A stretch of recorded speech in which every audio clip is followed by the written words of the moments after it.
파동에는 반사, 굴절, 전반사, 회절, 간섭이라는 성질이 있어요. 어떤 규칙을 만족시키면서 이런 현상들이 일어나는데 어떤 규칙인지 또 어떤 예시들이 있는지 한번 살펴보도록 하겠습니다. 반사와 관련된 실험을 하나 보여드릴게요.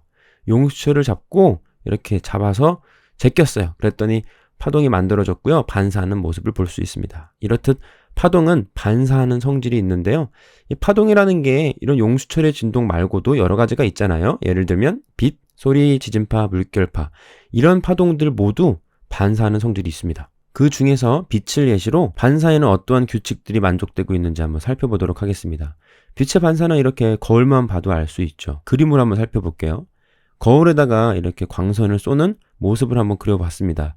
그리고 이 광선이 닿는 이 부분에 수직한 점선을 하나 세워볼 건데요. 이 점선에 이름이 있습니다. 법선이라고 부르는데 되게 중요한 내용이니까 꼭 잘 기억을 해두세요. 이 법선과 이 붉은색 레이저가 이루는 각도가 하나 생겼죠. 이 각도는 세타 i라고 쓰고요. 이름은 입사각이라고 부릅니다. 여기서 이 i는요, 입사라는 뜻을 가진 인시던스에서 온 단어예요. 이것도 참고사항으로 알아두세요. 그리고 이 광선을 입사광선이라고 부르죠. 이렇게 광선이 입사를 하게 되면 반사가 일어나고 이 반사하는 이 광선과 법선 사이에 세타 L이라는 각도가 하나 또 만들어집니다. 이 각의 이름을 반사각이라고 하고요. 이 L은 어디서 왔을까요? L은 반사의 의미를 가진 리플렉션에서 왔습니다. 이것도 기억을 해두세요. 그리고 이 광선의 이름을 반사광선이라고 부르죠. 과연 이 상황 속에서 어떤 규칙이 만족되고 있느냐? 생각보다 간단합니다. 바로 이 입사각과 반사각이 일치한다는 거예요. 이러한 법칙을 반사의 법칙이라고 불러요. 참고로 입사각과 반사각은 우리가 아까 중요하다고 얘기했던 이 법선과 이루는 각도지 이 거울, 그러니까 반사면과 이루는 각도가 아님을 반드시 알아두시기를 바라겠습니다.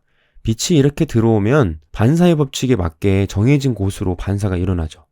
즉 반사되어 보이는 위치가 정해져 있다는 건데 이러한 반사를 정반사라고 불러요. 그리고 그 예시로는 거울, 금속 표면, 잔잔한 물이 있습니다. 우리 얼굴이 비치는 정도의 그 반질반질한 정도를 얘기를 하는 거고요. 예를 하나 들어볼게요. 거울이 있고 벽이 있는데 그 뒤에 곰인형이 있어요. 이 곰인형을 볼 수 있는 위치가 이렇게 정해져 있다는 거예요. 이 멀리 있는 사람은 곰인형을 볼 수가 없죠. 왜냐? 이 반사되어 보이는 위치가 정해져 있기 때문이다. 그런데 이 반사는 늘 이렇게만 일어나는 게 아니에요. 이렇게 표면이 울퉁불퉁한 곳에 빛이 들어오게 되면 반사는 모든 방향을 향하게 되거든요. 이 얘기는 방금 살펴봤던 반사의 법칙이 무시되는 건 아니에요. 이 입사되는 빛들 하나하나 살펴보면 다 제각각 법선을 그릴 수 있고요. 입사각과 반사각이 같도록 그림을 그려줄 수가 있습니다. 다만 표면이 울퉁불퉁하기 때문에 반사가 다양한 각도로 일어난다는 거죠. 이러한 반사를 난반사라고 합니다. 이런 난반사가 일어나면 어느 각도든 그 반사된 빛을 볼 수 있다는 장점이 있어요. 그렇기 때문에 이런 것들을 어디에 이용할 수 있느냐? 대표적으로 영화관 스크린에 이용이 되죠. 이 영화관 스크린에 빛이 반사되면 모든 관객에게 그 빛이 향하게 되어야 되겠죠. 그렇기 위해선 이 스크린은 유리처럼 반질반질하면 안 되겠고요. 울퉁불퉁한 구조로 되어 있을 겁니다. 이게 바로 난반사입니다. 여기서 잠깐 문제 하나 낼게요. 평면거울과 관련된 재밌는 문제인데 전신을 우리가 한눈에 보려면 거울의 크기는 얼마만 해야 될까? 거울의 크기가 중요한 게 아닐까 혹시? 거울과의 거리가 중요한 걸까? 한번 생각해 보세요. 그림을 한번 그려볼게요. 이 거울이 있고요. 이 거울 앞에 곰인형이 있습니다. 이 곰인형이 거울을 쳐다보고 있으면 자기 모습이 다 보이겠죠. 거울이 이렇게 크니까요. 근데 자기의 모습을 다 본다는 의미는 무슨 뜻이냐면 머리끝과 발끝에서 출발한 빛이 동시에 눈에 들어와야 돼요. 그렇죠? 이때 이 빛이 반사의 법칙을 만족시키겠죠. 이 그림을 자세히 보면 거울이 다 필요한 건 아니거든요. 이렇게 위랑 아래를 잘라도 이 곰인형은 자기의 모습을 거울 통해서 볼 수 있을 거예요. 왜냐하면 머리끝과 발끝만 보이면 다 보이는 거잖아요. 그렇죠? 과연 이 거울의 크기는 어느 정도냐? 이렇게 색칠을 해봤어요. 이 머리끝에서 출발한 빛이 눈으로 들어오는 곳을 이렇게 2등분을 했고요. 이 발끝에서 눈으로 들어오는 이 빛도 이렇게 2등분을 해봤습니다. 이 초록색과 이 파란색 이 네모는 각각 넓이가 같죠. 여기서 이제 하나씩 이렇게 빼주면 결국은 전체에서 절반이 줄어든 셈이죠. 이 전체가 의미하는 게 뭐죠? 이 곰인형의 키죠. 그 얘기는 이 곰인형의 키의 절반만 있어도 전신을 볼 수 있다는 거죠. 그렇죠? 최소 자기 키의 절반 이상의 거울이 필요하다. 또 지금 보면 이 거리는 상관이 없는 것처럼 보이죠. 그렇죠? 이 관찰자와 거울 사이의 거리는 관련이 없습니다. 신기하죠? 자, 이렇게 빛을 통해서 파동의 한 성질인 반사에 대해서 알아봤습니다. 그런데 물결파도 반사의 법칙을 과연 따를까요? 물결파도 파동이라고 하는데 과연 그런지 실험을 통해서 한번 알아보도록 할게요. 이 장치가 필요하거든요. 물결파 투영 장치입니다. 이 장치에 대해서 설명을 간단하게 하면 이 나무도막을 이렇게 진동시키면 물이 첨벙첨벙 하면서 물결파가 형성이 될 거예요. 그리고 위에서 빛을 쬐주면 그 그림자가 아래 이 흰 종이에 찍히게 될 겁니다. 그리고 반사가 일어나는지를 확인해 보기 위해서 장애물을 이렇게 설치했다고 할게요. 이때 이 그림자를 살펴보면 이렇게 나타날 거예요. 위에서 진행되는 파동이 장애물을 만나서 뭔가 이상한 현상이 일어나죠. 그렇죠? 너무 빠르기 때문에 정지된 화면으로 보겠습니다. 이 장면은 위에서 물결파가 내려오는 장면이고요. 밝고 어두운 무늬가 생겨요. 이거는 횡파의 특징이죠. 위아래 마루와 골이 나타나는 특징인데요. 이 밝은 부분을 우리는 마루라고 가정을 할게요. 이렇게 마루가 형성이 되어 있습니다.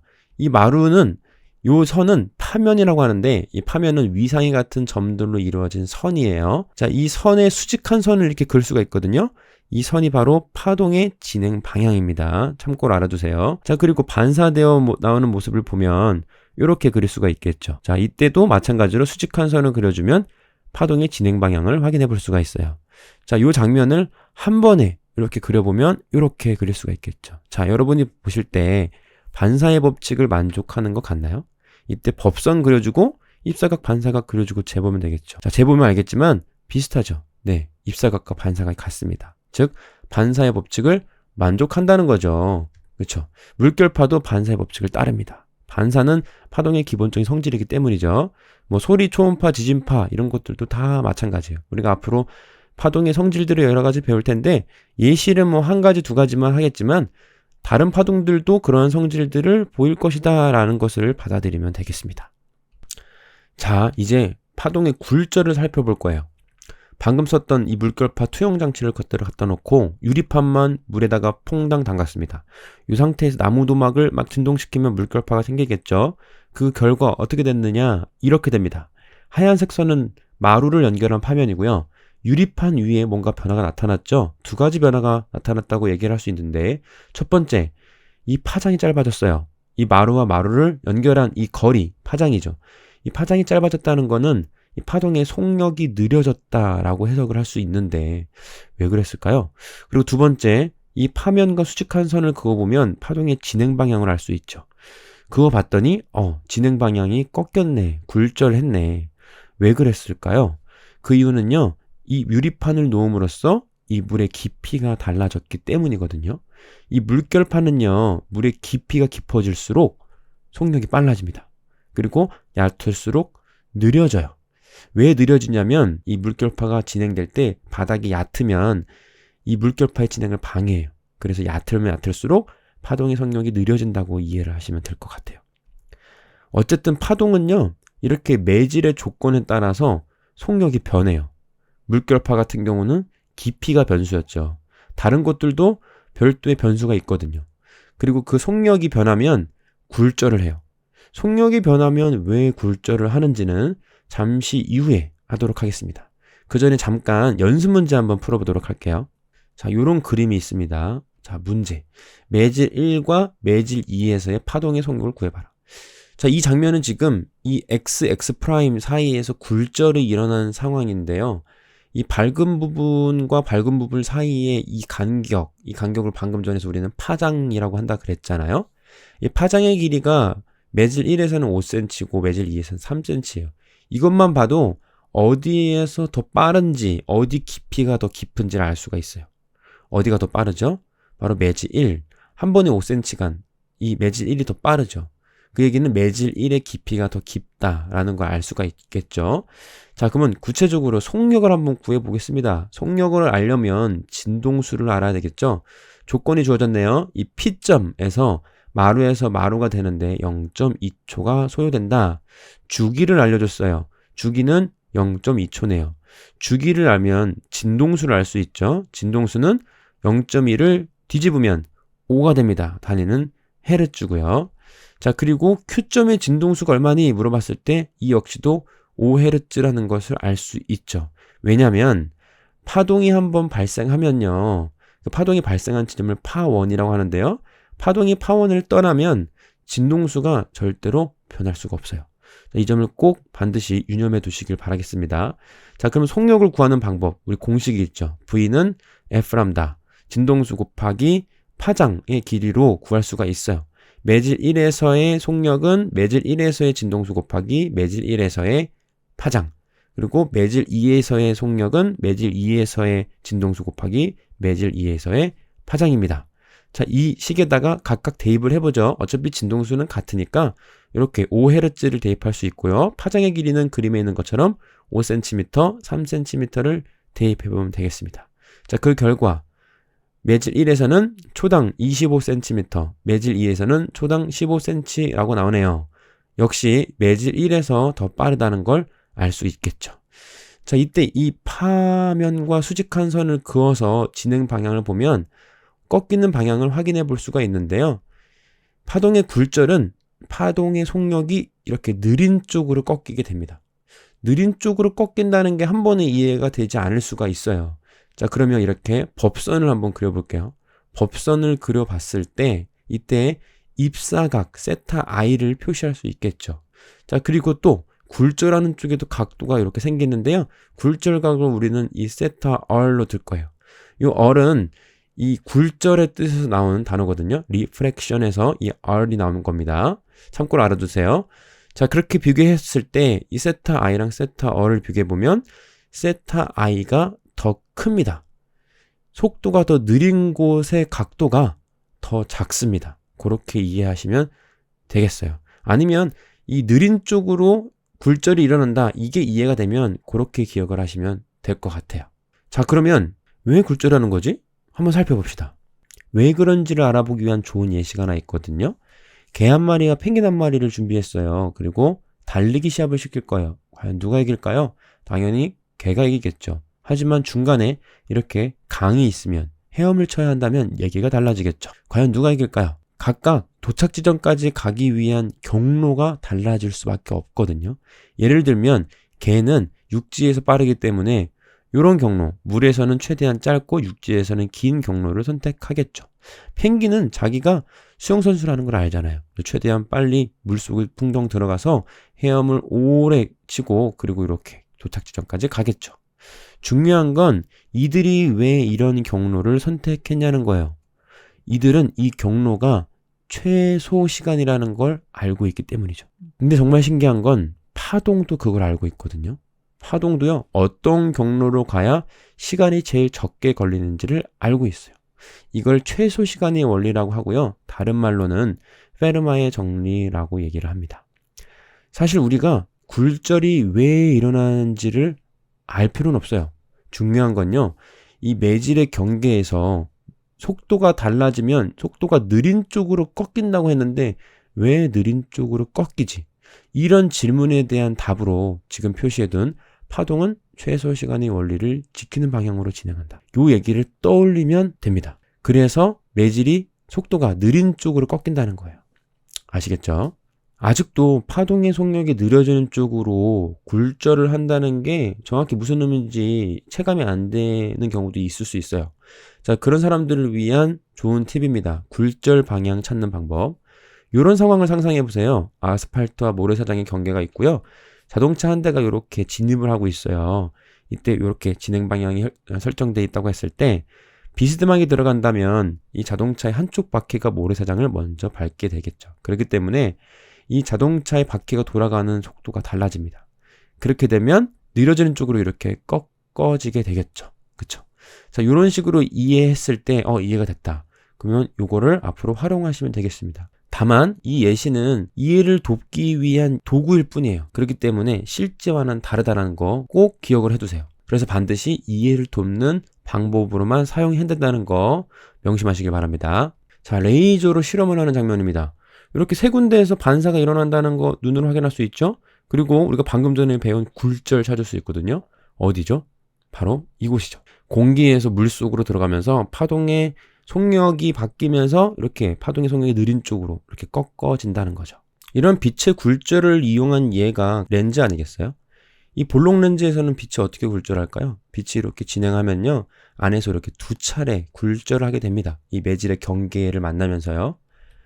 좀 확대해서 보면요, 이렇게 그릴 수가 있어요. 빛이 들어오면 이 빛이 들어오는 이 부분에 접선을 그릴 수가 있거든요. 그리고 이 접선과 수직한 법선을 그려주세요. 그러면 굴절각을 대충이나마 그릴 수가 있습니다. 지금 속도가 느려진 쪽으로 들어가고 있거든요. 속도가 느려지는 쪽으로 들어가면 굴절각은 입사각보다 작아져요. 이렇게 살짝 작은 각도로 꺾어지게 됩니다. 그리고 이 렌즈 안에서 바깥쪽으로 빠져나갈 때도 매질의 경계가 생겼잖아요. 여기에서도 접선을 그리고 법선을 그려주고, 그리고 굴절되는 광선을 그려주면 되는데, 여기서는 파동의 속도가 빠른 쪽으로 빠져나가기 때문에 굴절각의 크기가 더 커집니다. 그래서 이런 식으로 꺾여진다는 거죠. 자, 이번엔 오목 렌즈도 한번 살펴볼게요. 오목 렌즈에서도 마찬가지로 두 차례 굴절이 일어납니다. 확대해서 보면요, 빛이 이렇게 들어옵니다. 그러면 접선 그려주고 법선을 그려주세요. 속도가 느려지는 쪽으로 가면 굴절각은 입사각보다 작아집니다. 그렇죠? 그리고 또다시 경계를 만나면 접선 그려주고 법선 그려주고, 이번에는 파동의 속도가 빨라지는 쪽으로 가기 때문에 굴절각은 입사각보다 더 커지겠죠. 그래서 이렇게 바깥쪽으로 꺾이게 된다는 거예요. 자, 이번엔 똑같은 크기의 볼록 렌즈를 준비해 봤어요. 그리고 같은 빛을 이렇게 입사시켰더니 굴절하는 게 다르네요. 그렇죠? 왜 다를까요? 우선 이것부터 알아야 돼요. 빛의 경우에는 진공에서는 빛의 속도 C로 가장 빠릅니다. 아무것도 걸리적거리는 게 없으니까요. 그런데 매질이 생겼어요. 근데 그 매질이 얼마나 밀도가 크냐, 얼마나 빽빽하냐에 따라서 빛의 진행 속도가 달라집니다. 빽빽할수록 속도가 줄어드는 경향이 있고요. 이렇게 빛의 속도가 줄어드는 비율을 굴절률이라고 합니다. 굴절률을 기호로 N이라고 하고요. 굴절률 N은 빛의 속도 C를 매질에서의 속도 V로 나눠서 구할 수가 있습니다. 참고로 진공에서의 굴절률은 1이라고 본다는 거 반드시 기억을 해두세요. 자, 이 렌즈를 위에 있는 걸 A 렌즈, 아래에 있는 걸 B 렌즈라고 했을 때 어떤 렌즈의 굴절률이 더 클까요? 바로 B의 굴절률이 더 크겠죠. 이 얘기는 B가 더 속도가 느리다, 빽빽하다, 이렇게 이해하면 되겠죠. 물질마다 이렇게 굴절률이 정해져 있거든요. 그래서 어떤 물질의 굴절률이 궁금하다? 인터넷 찾으면 다 나옵니다. 예제를 한번 풀어보겠습니다. 굴절률이 1.2인 매질에서의 빛의 속도를 한번 구해봅시다. 이 N은 1.2인데 이 굴절률이라는 게 V분의 C라 그랬잖아요. 방금 위에서. 간단히 정리만 하면 되겠죠. 그러면 매질에서의 속도는 1.2분의 C구나. 이렇게 간단하게 구할 수가 있겠습니다. 간단하죠? 자, 그런데 여기서 공기의 굴절률이 진공이랑 가깝죠. 1에 가깝죠. 근데 이 공기의 컨디션에 따라서 굴절률이 바뀌기도 합니다. 그 때문에 나타나는 현상들이 있어요. 그 현상들을 한번 살펴봅시다. 자, 여러분, 이거 본 적 있지 않으세요? 뜨거운 여름날 비도 안 왔는데 마치 물이 고여서 이 자동차의 뒷모습이 비치는 이런 장면. 신기루라고 하죠. 참 신기하죠. 그쵸? 자, 이 장면 왜 일어나는 걸까요? 이런 장면은요, 엄청 뜨거운, 특히나 이 아스팔트 같은 이 가열이 잘 되는 이런 곳에서 잘 일어나는데, 왜 그런지 그림을 한번 그려볼게요. 뜨거운 아스팔트 위에 공기들도 이렇게 가열이 됐겠죠. 당연히 땅바닥과 가까울수록 온도가 높습니다. 온도가 높으면요, 이 기체 입자들 사이에 그 간격이 넓어지거든요. 그 얘기는 밀도가 작아져요. 그러면 빛의 속도가 빨라질 수 있겠죠. 반대로 온도가 낮아요. 30도예요. 그러면 기체 입자 사이의 간격이 좁아집니다. 그러면 빽빽해져요. 밀도가 커진다는 거죠. 그러면 빛의 속도가 느려집니다. 자, 이 점을 꼭 기억을 하세요. 자동차의 뒷모습을 바라보는 어떤 사람이 있다고 한번 해봅시다. 이때 자동차 뒤에서 반사된 빛은요, 직진하려고 하지만 이 매질의 이 상태가 다르면 파동의 속력이 느려지는 쪽으로 이렇게 꺾이게 돼요. 위쪽이 빽빽한 쪽이죠? 그래서 위쪽으로 이렇게 꺾이게 되는 거예요. 이 빛을 받아들이는 사람은 이 빛이 꺾여서 왔다는 걸 몰라요.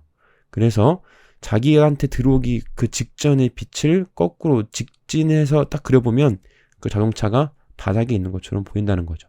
이걸 보는 우리는 바닥에 물이 고여 있는 거 아닌가 이렇게 생각을 한다는 거예요. 아시겠죠? 자, 이거랑 비슷한 현상이 있습니다. 바다에서 관측이 되는데요. 배가 이렇게 떠오른 것처럼 보일 때가 있어요. 이 상황은 반대 상황이에요. 바다는 온도가 낮잖아요. 그렇죠? 그러면 온도가 역전돼 있어요. 위로 갈수록 온도가 반대로 높아집니다. 그러면 온도가 낮은 쪽, 아래쪽으로 빛이 꺾이겠죠. 그걸 멀리서 우리가 바라봤을 때는 그 빛을 역추적해 보면 위에 있는 것처럼 보인다는 거예요. 같은 원리입니다. 이것이 바로 굴절입니다. 자, 굴절의 또 다른 예시. 자, 콜라병. 되게 많이 들어가 있는 것 같죠? 하지만 이 콜라병을 식용유에다가 이렇게 담그면 정체가 탄로납니다. 이 안에 들어간 콜라 양이 생각보다 많이 적죠. 자, 이 굴절을 이용한 어떻게 보면 상술 아니면 기술이라고 하는데, 자, 이걸 위에서 봤을 때 이런 모습이에요. 요 파란 게 유리병입니다. 이렇게나 두꺼워요. 자, 우리가 이 콜라를 바라볼 때 이 콜라에서 나온 빛이 이 바깥의 경계에서 이렇게 한번 굴절이 일어나요. 그게 우리 눈에 들어오는 거예요. 근데 우리는 굴절됐다는 걸 모른다 그랬죠? 그래서 뭔가 꽉 차 있는 듯한 느낌이 든다는 얘기죠. 근데 이거를 식용유에 담그면, 식용유에 담그는 이유부터 살펴보면, 식용유는 이 유리병과 굴절률이 비슷하거든요. 이렇게 비슷하면요, 우리 눈은 굴절한 거를 모른다 그랬죠? 근데 실제로 굴절도 안 일어났어요. 그래서 그냥 실제 있는 그대로를 본다는 거죠. 그래서 병콜라가 생각보다 가격이 싼 거죠. 그렇죠? 또 다른 예시를 한번 살펴보겠습니다. 앰뷸런스가 낮에도 오고 밤에도 왔는데 이 소리가 아마 경험상 알 거예요. 밤에 조금 더 가까이 느껴지거든요. 그건 왜 그러냐면 소리도 굴절하기 때문에 그래요. 이 소리는 어떤 경우 굴절을 할까요? 당연히 파동의 속력, 소리 속력이 달라질 때겠죠. 참고로 소리의 속도는 고체일 때가 제일 빠르고 기체에서가 제일 느립니다. 근데 이 예시는 그걸 얘기하고 싶은 건 아니고요. 두 번째, 온도 때문에 굴절하는 거를 얘기하려고 해요. 온도가 높을수록 이 입자가 진동을 잘하기 때문에 소리를 잘 전달을 해요. 소리는 빛과 다르게 매질이 필요하잖아요. 그렇죠? 저온일수록 느려집니다. 그렇기 때문에 이 사이렌 소리는 저온인 쪽으로 꺾이게 돼요. 그래서 이렇게 낮에는 위쪽으로, 그리고 밤에는 아래쪽으로 꺾여서 밤에 더 잘 들리게 되는 거죠. 자, 그런데 이런 속담이 있죠. 낮말은 새가 듣고 밤말은 쥐가 듣는다. 와, 이 상황을 정확하게 표현한 속담이 아닐까 싶어요. 그렇죠? 자, 지금까지 빛과 소리의 굴절을 알아봤는데 사실 빛은 좀 특이합니다. 우리 지금까지는 레이저 단색광을 쏴서 굴절을 시켰기 때문에 그냥 한 줄기로 굴절이 됐는데, 지금 그림처럼 백색광, 여러 가지 색깔이 들어가 있는 백색광을 굴절시키면 색깔별로 이렇게 굴절되는 정도가 달라서 무지개가 만들어져요. 이걸 애니메이션을 보면 이렇게 생겼거든요. 이 빨간색으로 된 거는 파장이 좀 길죠. 그리고 보라색은 파장이 짧고요. 자, 이걸 통해서 우리가 알 수 있는 거. 빛은 색깔에 따라서 굴절되는 정도가 다르다. 어떻게 다르냐? 파장이 짧을수록 굴절이 잘 일어난다. 매우 매우 중요한 내용입니다. 파장이 짧을수록 굴절이 잘 일어난다. 반드시 꼭 기억을 해두세요. 이것과 관련된 예시가 있죠. 이렇게 물을 뿌리면 무지개가 생길 때 있죠. 뭐 분무기 뿌려도 나타나잖아요. 다만 햇빛이 좀 필요합니다. 왜 그러냐면 이 물방울이 이 햇빛을 굴절시키기 때문인데, 이 햇빛에는 다양한 색깔의 빛이 있어서 색깔이 그제서야 드러나게 되는 거죠. 이게 공기 중에 이렇게 물방울 두 개가 있다가 한번 해볼게요. 이때 햇빛이 이렇게 들어오면 이 안에서 반사와 굴절이 일어납니다. 그러면 이 사이에서 이렇게 무지개가 관측이 되는 거죠. 물론 이 물방울은 두 개만 있어서는 안 되고 이 사이에 수없이 많은 물방울들이 있어야 되겠죠. 그 물방울들이 만드는 이 빛을 차곡차곡 쌓으면 이렇게 무지개로 보인다는 거예요. 자, 이 굴절되는 곳을 찾아볼까요? 처음에 들어갈 때 그리고 나올 때 이렇게 두 차례 굴절이 일어나서 무지개가 만들어진다라는 것을 확인할 수 있었습니다. 자, 그럼 이제 본격적으로 굴절의 법칙을 한번 살펴보도록 하겠습니다. 공기가 있고요. 물이 있습니다. 공기에서 물 쪽으로 이렇게 빛을 비추면 이렇게 꺾여지게 되겠죠. 그리고 법선을 그리고 입사각을 세타1으로 표시했습니다. 그리고 굴절각을 여기서는 세타2라고 했고요. 그리고 수직한 선을 이렇게 한번 그어볼 거예요. 수직한 선을 왜 그었냐면요. 이 점과 점을 연결한 이 선은 같은 위상을 연결한 거거든요. 우리는 그걸 파면이라고 한다 그랬죠. 마루면 마루, 골이면 골. 그쵸? 그렇기 때문에 이 점선과 점선 사이를 연결한 이 진동의 횟수가 같아져야 돼요. 즉 이런 식으로요. 이렇게 두 번 진동이면 두 번 진동. 물론 물속에서 느리기 때문에 굉장히 짧아지겠죠. 공기선은 좀 길고요. 이때 이 거리를 공기선은 L1 그리고 물에서는 L2라고 합시다. 궁금한 건 L1과 L2의 비율이에요. L1과 L2는 당연히 L1이 길겠죠. 그리고 또 하나 알아야 될 거, 이 L1과 L2가 진행되는 동안 시간이 같죠. 같은 시간 동안 물에서는 L2, 공기에서는 L1 진행한 거니까요. 이때 속도를 V1, V2라고 해봅시다. 이때 L1과 L2의 비율을 한번 구해보면요. V1분의 V2가 나오거든요. 왜냐하면 이 L은 거리잖아요. 거리는 속도 곱하기 시간. 그렇죠. 그렇기 때문에 이 V 곱하기 T로 표현할 수 있는데 T가 같으니까 결국은 V1분의 V2라고 할 수 있겠죠. 그렇죠? 자, 다른 비율을 한번 살펴볼 거예요. 이번에는요. 입사각과 반사각의 비율을 한번 살펴보려고 해요. 어떠한 규칙이 있는지. 근데 이 각도만 표현을 하면 너무 어려워져요. 이 각도는 60진법이거든요. 그래서 우리가 다루기 좀 쉬운 이 사인 함수로 만들어서 생각을 한번 해보겠습니다. 이게 좀 더 쉽습니다. 자, 사인 세타, 사인 세타2를 살펴보려면 이런 삼각형이 필요해요. 왜냐면 여기가 세타1이고 여기가 세타2거든요. 요거 어디가 90도인지 살펴보면 왜 세타1인지 세타2인지 알 수 있습니다. 한번 각자 한번 살펴보세요. 그리고 공통선, 요 초록색 선을 D라고 표현하면 사인 세타1을 D분의 L1, 사인 세타2를 D분의 L2라고 쓸 수가 있어요. 여기서 D는 약분이 되겠죠. 그러면 L1분의 L2가 됩니다. 다음 여기까지만 잠깐 두고 보면 L1분의 L2는 V1분의 V2랑 비율이 같네. 그리고 사인 세타1과 사인 세타2의 비율도 같네 라고 할 수 있겠죠. 그쵸? 자, 여기서 끝이 아닙니다. 파장의 비도 한번 생각해 볼게요. 람다 1분의 람다 2. 람다 1은 공기에서의 파장이고요. 람다 2는 물에서의 파장입니다. 자, 파장 어떤 공식에서 우리가 다뤘었죠? V는 F람다에서 배웠었죠. 그러면 이런 식으로 바꿀 수가 있어요. V는 F람다이기 때문에 람다는 F분의 V입니다. 그러면 람다 1은 공기에서의 진동수분의 공기에서의 파동의 속력이죠. 람다 2는 물에서의 진동수분의 물에서의 파동의 속력입니다. 근데 진동수는 변함이 없습니다. 그쵸? 파1이 같기 때문에. 그래서 F를 지어주면 V1분의 V2. 그러면 이 비율이 같은 것 중에 이 파장의 비율도 같구나 라고 생각할 수 있겠죠. 벌써 4가지가 같다는 걸 알아냈습니다. 자, 하나 더 알아보겠습니다. 이번엔 굴절률이에요. 자, 굴절률은 어떻게 구했죠? 굴절률은 광속을 파동의 속력으로 나누는 거라 그랬어요. 그래서 이렇게 표현할 수 있습니다. 광속, 빛의 속도를 그 매질에서의 파동의 속력으로 나눈 값으로 이렇게 구해보면 이렇게 쓸 수 있는데 C는 약분돼서 지워지는데 V가 이번엔 각각 분모에 들어가 있네요. 그럼 이렇게 뒤집히게 되겠죠. 그렇죠? 그렇죠? 요것만 다릅니다. 굴절률만 반대로 나왔고 나머지는 숫자 1과 숫자 2의 위치가 같아요. 그렇죠? 자, 요거를 이렇게 한 번에 정리하면 이렇게 정리할 수가 있습니다. 요게 바로 굴절의 법칙, 다른 말로 하면 스넬의 법칙입니다. 자, 이 식을 외워서 활용하는 것도 중요하지만 중요한 거는 저 마지막에 있는 저 빨간색으로 표시한 저 굴절률은 반대로 되어 있다는 거 반드시 기억을 하세요. 자, 그리고 여러분이 또 알아야 될 용어가 하나 있습니다. 요 N1분의 N2를 N12라고 줄여서 쓸 수 있는데 이걸 상대 굴절률이라고 하거든요. 요 위치를, 숫자 위치를 잘 기억을 하세요. 자, 이 상대 굴절률 N12를 읽는 방법이 있어요. 얘는요, 매질 1에 대한 매질 2의 굴절률입니다. 요 숫자 순서가 바뀌면 안 돼요. 아니면 N21 이렇게 쓸 수 있는데 N21은 매질 2에 대한 매질 1의 굴절률입니다. 어떤 걸 먼저 얘기하냐에 따라서 이 굴절률이 반대가 될 수 있으니까 요거 헷갈릴만 해요. 요거 꼭 참고를 해두세요. 이번에는 입사되는 쪽을 물 안으로 바꿔볼 거예요. 물 안에서 입사를 할 거고 물 바깥에서 굴절을 하게끔 만들어 볼 겁니다. 그래서 굴절률을 안쪽으로 N1이라고 설정을 했고요. 바깥에가 N2라고 했습니다. 입사되는 쪽을 보통 1이라고 두거든요. 자, 이렇게 입사된다고 했을 때 입사각이 세타1이에요. 자, 굴절각을 구해봐라 이러면 우리가 방금 배웠던 이 스넬의 법칙을 이용해서 굴절각 찾으면 되겠죠. 이 N1과 N2를 이용해서요.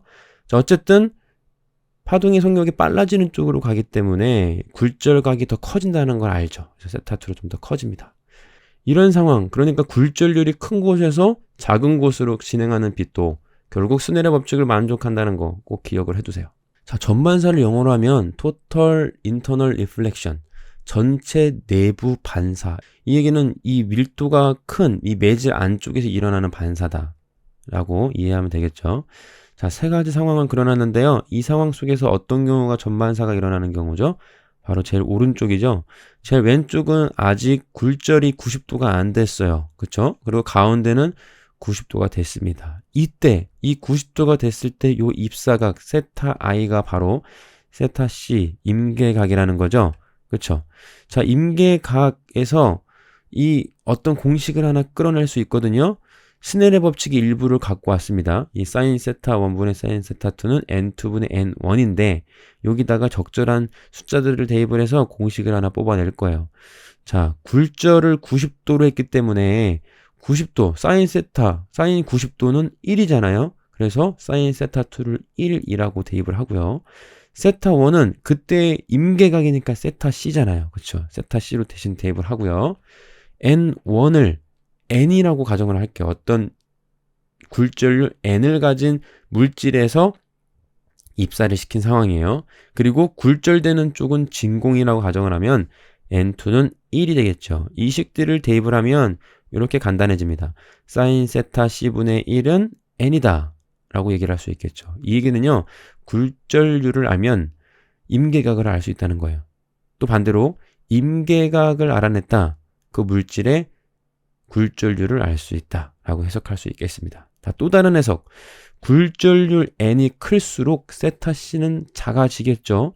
세타 c 임계각이 작다는 건 작은 각도에서도 전반사가 일어날 수 있다라는 거예요. 즉 전반사가 잘 일어난다. 요 굵은 글씨로 된 것을 반드시 기억을 하세요. 아, 굴절률이 클수록 전반사가 잘 일어나는구나. 이렇게 이해하시면 되겠습니다. 이 전반사는 이곳저곳에 많이 활용되고 있는데 그 중에서 이 보석, 특히 다이아몬드의 이 전반사의 원리가 잘 들어가 있거든요. 이 다이아몬드의 빛이 어디선가 이렇게 들어오게 되면요, 빛이 탈출을 잘 못해요. 왜냐면요, 이 다이아몬드의 굴절률을 살펴보면 와, 굉장히 높죠. 2.419, 그쵸? 그렇기 때문에 이 모식도로 보게 되면 빛이 이 안에서 전반사를 하느라고 빛이 아무 데서나 빠져나갈 수가 없는 상황이 돼요. 이 전반사된 빛은 위쪽으로만, 이 보석이 위쪽으로만 통과해서 나가게 되거든요. 그래서 이렇게 위쪽이 반짝반짝 엄청 밝게 빛나게 되는 거죠. 엉뚱하게 쓸데없이 다른 곳으로 빛이 빠져나가는 게 아니라 딱 우리가 보고 싶은 그 부분으로 집중돼서 나오기 때문에, 그렇기 때문에 이 다이아몬드가 엄청 밝게 빛난다는 거예요. 전반사의 원리가 잘 들어가 있죠. 자, 그리고 또 쌍안경의 원리가 있어요. 자, 그리고 또 이 쌍안경 안에서도 이 전반사의 원리를 활용하는 부분을 볼 수 있는데, 이 쌍안경 안을 보면 이런 삼각형 프리즘 두 개가 들어가 있습니다. 이 안에서 전반사가 일어날 수 있도록 도와주는 장치인데요. 저 쌍안경이 대물 렌즈에서 이렇게 빛이 들어오면요, 굴절을 하게 됩니다. 실제 사진을 볼게요. 이렇게 빛을 쬐주면 이 안에서 전반사가 두 번 일어나서 경로가 바뀌거든요. 자, 이 내부에서도 경로가 이렇게 바뀌어서 눈으로 들어가게 됩니다. 자, 이때 오른쪽 그림을 볼게요. 오른쪽에 처음 전반사가 일어나는 부분에 법선 그려주고 요 입사각 한번 구해보면 요거 직각 이등변 삼각형이기 때문에 여기 45도가 돼요. 그렇죠? 자, 그러면 이 프리즘은 과연 굴절률이 얼마일까? 우리 방금 만들었던 공식을 이용해서 풀 수 있거든요. 자, 45도인 상황에서 전반사가 일어났다. 이 얘기는 임계각은 반드시 45도보다 작아야 된다. 이 얘기거든요. 임계각이 45도보다 작기 때문에 45도의 전반사가 일어난 거잖아요. 그렇죠? 자, 이 식을 우리가 아까 만들었던 식으로 자연스럽게 한번 바꿔보겠습니다. 양변에다가 사인 함수를 대입을 해주는 거예요. 그럼 왼쪽은 사인 세타 C, 오른쪽은 사인 45도가 됩니다. 사인 45도는 루트 2분의 1이 되겠죠. 자, 그리고 이 숫자를 뒤집어 줄 거예요. 뒤집어 주면 부등호의 방향이 바뀌겠죠. 사인 세타 C분의 1은 루트 2보다 크거나 같다라는 식으로 변하게 됩니다. 자, 이 식 어디서 많이 봤죠? 사인 세타 C분의 1은 굴절률과 같다. 이 얘기는 이 굴절률이 루트 2보다 크거나 같다라는 뜻이죠. 최소 이 굴절률이 루트 2는 돼야, 즉 1.414 정도는 되어야 전반사가 일어난다는 거예요. 그래서 이 쌍안경을 만들 때 이 직각 이등변 삼각형의 프리즘을 쓴다면 반드시 그 물질은 이 굴절률이 1.414 이상이 되는 그런 물질로 된 프리즘을 써야 된다는 걸 확인할 수 있겠죠. 전반사 예시로 이 광통실을 하나 더 들 수 있는데, 이 그림은 광 케이블이거든요. 이 광 케이블 한쪽에 이렇게 레이저를 쏘면요, 중간에 빛이 새어나오는 거 없이 반대쪽으로 이렇게 나옵니다. 이 광 케이블의 내부 구조는 이렇게 생겼어요. 안쪽은 코어고 바깥쪽이 클레딩인데 안쪽에서 이렇게 전반사가 잘 일어납니다. 그런데 전반사가 일어나기 위한 조건이 있죠. 굴절률이 큰 곳에서 굴절률이 작은 곳으로 가야 돼요. 그래서 코어의 굴절률이 더 커요. 그렇죠? 이렇게 만들어주면 전반사가 잘 일어난다는 거죠. 이 빛이 전반사라 하면요, 굴절이 일어나지 않잖아요. 그렇게 되면 입사광이 반사광과 굴절광으로 나뉘지 않고요, 오로지 반사광으로 그 입사광의 모든 에너지가 다 전달이 돼요. 그렇기 때문에 이 정보 전달할 때 손실이 되는 게 거의 없어요. 거의 빛의 속도로 정보 손실률 없이 정보가 전달되기 때문에 이 광통신은 굉장히 좋은 정보통신의 기술이라고 얘기를 할 수가 있겠죠. 물론 정보 손실은 조금은 있어요. 빛이 조금은 새어 나올 거예요. 하지만 그걸 줄여주는 게 이 기술의 핵심인 거죠. 어쨌든 이런 것들이 전반사를 이용한 그런 예시들이다. 자, 전반사는 여기까지고요. 그 다음 또 다른 파동의 성질, 회절입니다. 자, 이번에도 고민형을 출동시키겠습니다. 고민형이 확성기로 뭐라 떠들고 있어요.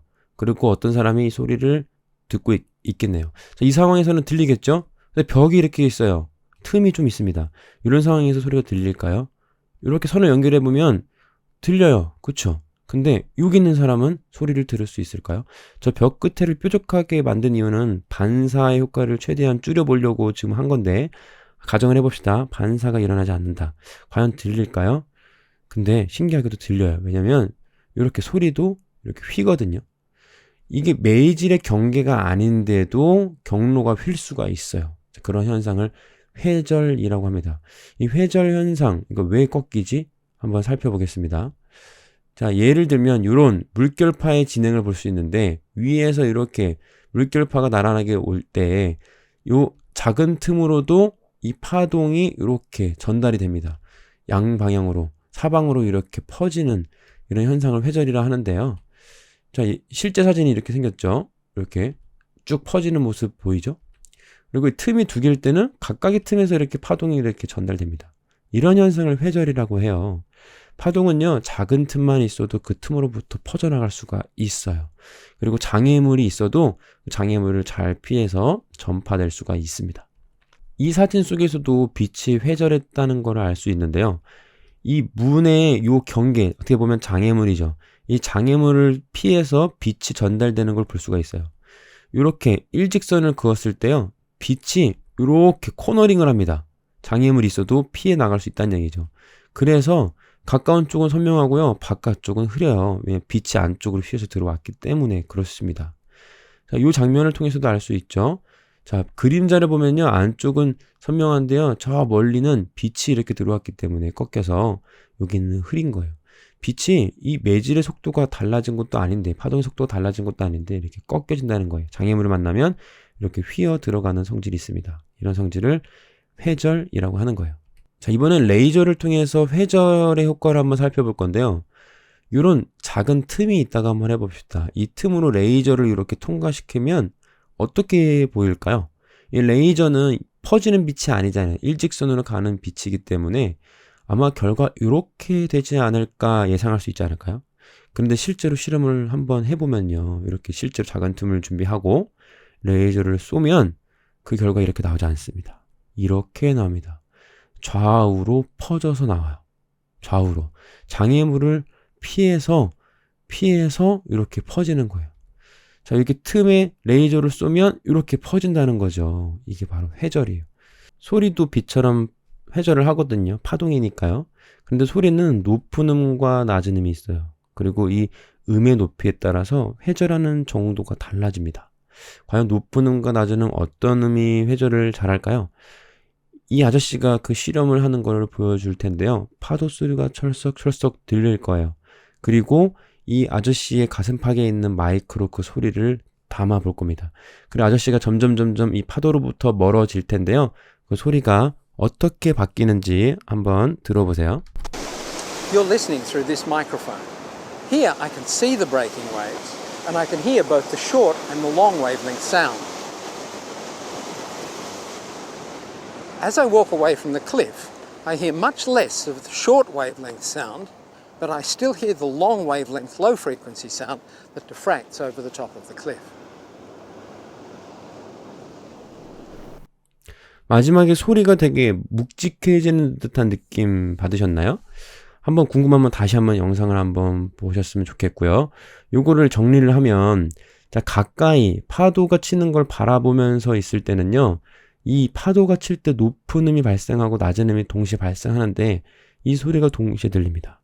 근데 이 아저씨가 저 뒤로 넘어가게 되면 높은 음은 안 들리고 낮은 음만 선명하게 들리죠. 그 얘기는 높은 음이 꺾여서 오지 않았다는 얘기거든요. 그 얘기는 낮은 음은 잘 꺾여서 잘 회절을 잘해서 자기한테 오는데 높은 음은 회절을 잘 안 한다. 이렇게 이해하면 되겠죠. 낮은 음은 회절을 잘해요. 그리고 파장이 길수록 낮은 음이에요. 자, 그렇다면 이 두 가지를 종합하면 파장이 길수록 회절을 잘 하는구나. 이렇게 이해할 수 있겠죠. 그쵸? 다시 빛으로 와서, 빛은 다른 말로 하면 전자기파라고 부르잖아요. 이 전자기파, 그러니까 빛은 이 소리와 마찬가지로 다양한 파장대를 갖고 있고요. 그리고 그거에 따라서 회절하는 정도가 다 다릅니다. 우선은 이렇게 많은 빛이 있다는 걸 알아두세요. 뭐 장파부터 저 짧은 X선까지 다양한 파장을 가진 빛들이 있는데 왼쪽으로 갈수록 파장이 길고 오른쪽으로 갈수록 파장이 짧습니다. 방금 전에 살펴봤던 바로는 파장이 길수록 회절이 잘 일어난다고 했죠. 그렇다면 왼쪽은 파장이 긴 쪽, 장파장은 회절이 잘 일어나고요. 오른쪽은 파장이 짧아서 회절이 잘 일어나지 않다고 볼 수 있습니다. 이 중에서 우리 통신할 때 요 영역대의 주파수를 이용을 했거든요. 300MHz에서 3GHz 이하. 이 영역대를 잘 이용을 했는데 요즘에는 그 이상 30GHz까지 이용하고 있어요. 왜 갑자기 이렇게 넓혔을까요? 그 전에 3GHz에서 30GHz 대역을 이용하지 않았던 이유를 살펴보면요. 이유가 있습니다. 왜냐하면 단파장 쪽에 가까워요. 그 얘기는 회절이 잘 일어나지 않잖아요. 그렇죠? 그래서 사각지대가 많아요. 장애물을 잘 피해가지 못합니다. 그래서 뭐 기술적인 한계도 있지만 회절이 잘 일어나지 않았기 때문에 사각지대가 많아서 이용하지 않았다는 거죠. 자, 그러면 이 부분을 이용해야 되는 이유도 있어요. 그 이유가 뭐냐? 첫 번째, 이제는 과학기술이 발달해서 기술적 한계가 극복이 됐습니다. 그리고 가장 중요한 거, 기존 주파수 대역이 이미 꽉 찼어요. 사람들이 너무 많이 이용하다 보니까 데이터를 전송할 수 있는 그 용량이 한 사람 한 사람 배당된 부분이 너무 적어요. 고속도로를 넓혀야 되는데 여전히 2차선 고속도로밖에 안 되는 거예요. 더 넓혀야 된다는 거죠. 그래서 3GHz에서 30GHz를 개발을 했고요. 지금 사용하고 있고요. 이 영역대를 우리는 5G라고 해서 사용하고 있죠. 5G의 장단점은 확실해요. 우리가 이미 다 살펴봤습니다. 장점부터 살펴보면 사람들이 사용하지 않던 주파수 대역에 또 넓은 주파수 대역을 갖고 있기 때문에 사람들이 마음껏 이용할 수 있어요. 한 사람당 배당된 그 데이터 전송량이 많아요. 그래서 속도가 아주 빠릅니다. 단점도 확실하죠. 사각지대가 많아요. 왜냐하면 회절이 잘 일어나지 않기 때문이죠. 하지만 이 부분은 이곳저곳에 중간중간 통신에 필요한 장치들을 설치함으로써 사각지대를 줄이려고 하는 노력들이 지금도 실시되고 있다는 점 기억해 두시면 좋겠습니다. 자, 이렇게 해서 우리가 요 내용들을 배워봤는데요. 간섭은 아직 안 배웠어요. 간섭은 우리가 얘기할 것들이 많아서 다음 시간에 미뤄서 할 거고요. 요 내용들 하나하나 읽어보면서 여러분들이 이런 내용이 있었지, 이런 내용은 이런 내용이야, 이렇게 설명을 할 수 있는지 스스로 한번 점검을 해보시고, 점검이 안 되면 다시 돌아가서 그 내용을 확인하고 학습하시기를 권장드리겠습니다. 자, 오랜 시간 동안 너무 고생했습니다.